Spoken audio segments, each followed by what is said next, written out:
Trump के board of peace की चर्चा पूरी दुनिया में की जा रही है।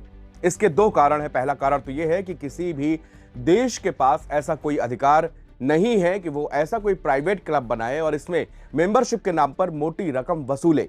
दूसरा कारण यह है कि इसको बनाने के पीछे का मकसद क्लियर नहीं है। जो मकसद बताया जा रहा है और वास्तव में इसके लेटर में जो लिखा है उसमें काफी अंतर है। नमस्कार, मेरा नाम विनीत त्रिपाठी और आप नव भारत टाइम्स देख रहे हैं। ट्रंप के बोर्ड ऑफ पीस में शामिल होने की फीस $1 बिलियन है, यानी लगभग इंडियन करेंसी के हिसाब से देखें तो 8,300 करोड़ रुपया देना होगा, जिसका उपयोग गजा के पुनर्निर्माण में किया जाएगा। अगर वो पैसा नहीं देते तो उन्हें 3 साल की अस्थायी सदस्यता ही मिलेगी। भारत, पाकिस्तान, जॉर्डन, हंगरी, तुर्की, मिस्र और अर्जेंटीना समेत कई देशों के नेताओं को इस बोर्ड में शामिल होने का न्योता भेज दिया गया था। अमेरिकी राष्ट्रपति डोनाल्ड ट्रंप के बोर्ड ऑफ पीस में शामिल होने को लेकर सऊदी अरब, तुर्की, मिस्र, जॉर्डन, इंडोनेशिया, पाकिस्तान और कतर ने एक संयुक्त बयान जारी कर दिया है। इसके पहले इजराइल ने सार्वजनिक तौर पर इस बोर्ड से जुड़ने की पुष्टि कर दी थी। बुधवार शाम को ट्रंप ने यह कहकर सनसनी फैला दी कि पुतिन भी इसमें शामिल होंगे, लेकिन रूसी राष्ट्रपति ने तो एक ऐसी शर्त रख दी कि जिसे ट्रंप भी माथा पटक रहे हैं। पाकिस्तान के विदेश मंत्री इसहाक डार ने पुष्टि की है कि पाकिस्तान गजा के पुनर्निर्माण और अस्थायी युद्ध विराम के लिए बोर्ड ऑफ पीस में शामिल होगा। वहीं तुर्की ने बताया कि वो इसमें शामिल होने के लिए गुरुवार को स्विट्जरलैंड पर समझौते पर हस्ताक्षर करेगा। पाकिस्तान के विदेश मंत्रालय ने भी बुधवार को बयान जारी कर बताया कि देश ने अमेरिकी राष्ट्रपति डोनाल्ड ट्रंप के बोर्ड ऑफ पीस में शामिल होने का न्योता स्वीकार कर लिया है। इसी बीच शहबाज शरीफ की सरकार के इस फैसले का पाकिस्तान में भारी विरोध हो रहा है। खास बात यह है कि इस फैसले के पहले संसद की राय भी नहीं ली गई और न ही इस पर किसी प्रकार की कोई चर्चा हुई। पाकिस्तानी राजनेता और पूर्व सीनेटर मुस्तफा नवाज खोखर ने एक्स पर लिखा कि बोर्ड ऑफ पीस में शामिल होने का पाकिस्तान का फैसला दिखाता है कि यह सरकार पाकिस्तानी लोगों की जरा भी परवाह नहीं करती।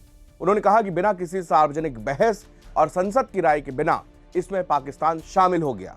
उन्होंने बोर्ड ऑफ पीस को गलत ठहराने के लिए कई वजहें बताई हैं। उन्होंने बोर्ड ऑफ पीस को एक औपनिवेशिक कोशिश बताया जिसका मकसद न सिर्फ गाजा पर राज करना बल्कि संयुक्त राष्ट्र के समानांतर एक सिस्टम बनाना है। बोर्ड ऑफ पीस को लेकर ऐसी आशंका कई एक्सपर्ट जाहिर कर चुके हैं। खोखर ने चिंता जताई कि यह बोर्ड ऐसे तरीकों और संस्थानों से अलग होने की हिम्मत रखेगा जो अक्सर फेल हो गए हैं। पूर्व पाकिस्तानी सीनेटर ने बोर्ड ऑफ पीस को ट्रंप के निजी समूह की तरह बताया और कहा कि ट्रंप का ऐसे शाही अधिकार देता है कि वो अपने निजी और अमेरिका के एजेंडे को बिना किसी रोक टोक के लागू कर सके। बाकी सभी सदस्यों को चेयरमैन ट्रंप नॉमिनेट कर सकता है या उन्हें हटा सकता है। चेयरमैन तय कर सकता है कि बोर्ड कब मिलेगा या किन मुद्दों पर बात करेगा। इस नए फोरम में सिर्फ ट्रंप के पास ही पूरी तरह से वीटो पावर होगी। खोखर ने स्थायी सीट के लिए सदस्यों पर $1 अरब के शुल्क लगाए जाने की भी आलोचना की। उन्होंने कहा कि $1 अरब का टिकट इसे अमीरों का क्लब बनाता है और ऐसे क्लब अक्सर क्या करते हैं यह कोई भी अंदाजा लगा सकता है। डोनाल्ड ट्रंप के बोर्ड ऑफ पीस में अब तक 8 मुस्लिम देश शामिल हो चुके हैं। पाकिस्तान के साथ सऊदी अरब, संयुक्त अरब अमीरात, तुर्की, मिस्र, जॉर्डन, इंडोनेशिया और कतर ने इसमें शामिल होने पर सहमति जताई है।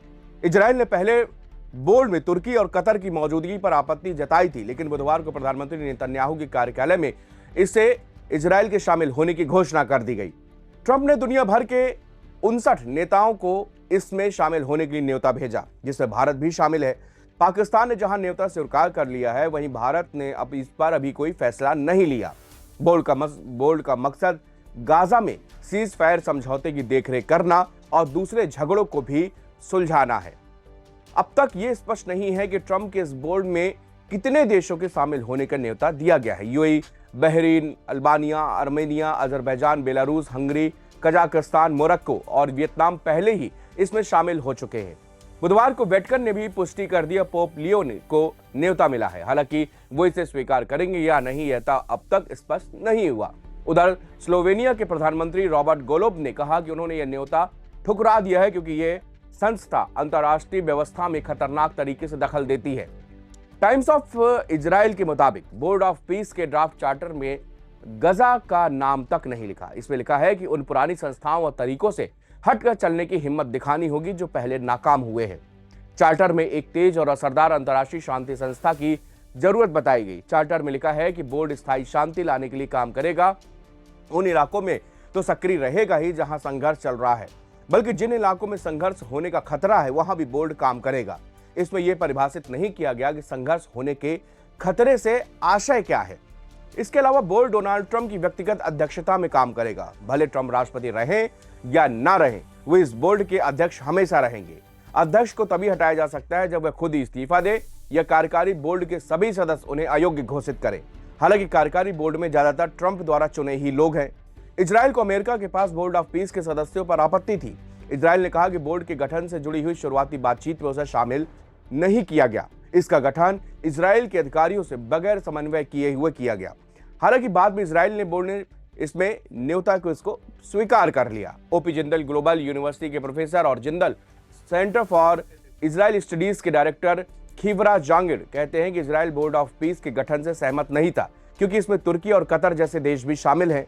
हालांकि इजराइल इस परिस्थिति में नहीं है कि वो अमेरिका के इस प्रस्ताव को खारिज कर पाए।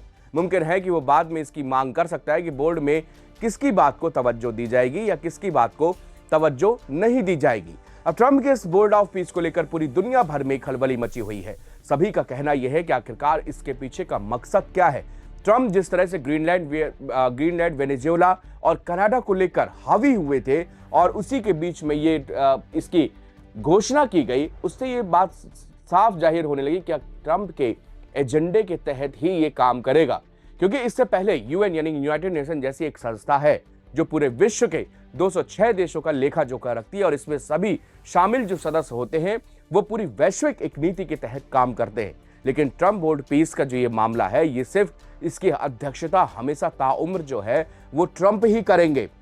इसके अलावा भारत को निमंत्रण भेजा गया। पाकिस्तान समेत 7 इस्लामिक देशों ने इसको मान्यता दे दी है, यानी इसमें जाने के लिए हामी भर दी है, नियोक्ता को स्वीकार कर लिया है। अब सबसे बड़ा सवाल यह आता है कि पाकिस्तान $1 बिलियन कहां से लाएगा।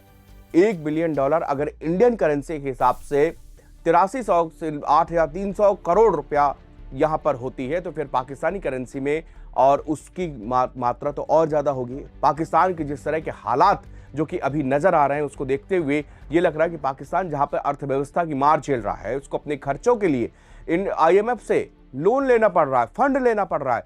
इसके अलावा वो कैसे इसमें पैसा देने के लिए ट्रंप को जुटाएगा, या फिर IMF से दोबारा कर्ज लेना पड़ेगा। लेकिन इन सब मामलों को पीछे छोड़ते हुए पाकिस्तान ने तुरंत ही इस न्योता को स्वीकार कर लिया, क्योंकि पाकिस्तान के पास में दूसरा कोई विकल्प नहीं है। पाकिस्तान जानता है कि उसको अमेरिका का सहयोग चाहिए ही चाहिए, क्योंकि वो अपना भारत को अपना दुश्मन मानता है, भारत को अपने खतरे के रूप में देखता है। इसलिए अमेरिका जो कहता है आंख मूंद करके मुनीर और शहबाज उसमें हामी भर देते हैं। और यही कारण है कि इस न्योते को भी पाकिस्तान ने बिना किसी संसद में चर्चा किए हुए, सार्वजनिक रूप से बहस किए हुए और इस पर तुरंत हामी भरने का निर्देश जारी कर दिया है।